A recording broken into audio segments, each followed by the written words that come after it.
Welcome to Luca and Miguel. Enjoy the video.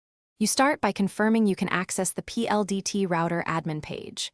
Open a browser, go to 192, 168, 1, 1 or 192, 168, 0, 1 and log in with the admin credentials.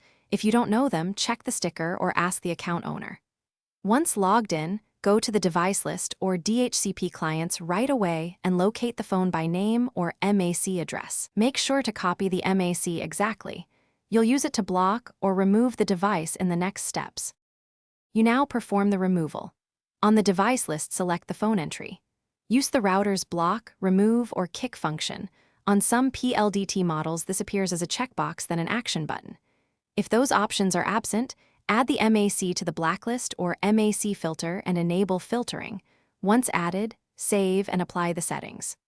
Also, consider changing the Wi-Fi password or disabling WPS to prevent automatic reconnection. Then save and reboot the router so the block takes effect.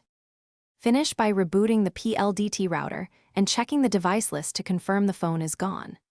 If the device still connects, double-check the MAC was entered correctly and enable MAC filter, or change the SSID and Wi-Fi password to force reauthentication. If settings don't apply or the admin page behaves oddly, clear your browser cache, try a different browser, or as a last resort, perform a factory reset and reconfigure security properly. This resolves corrupted settings, but requires re-enter.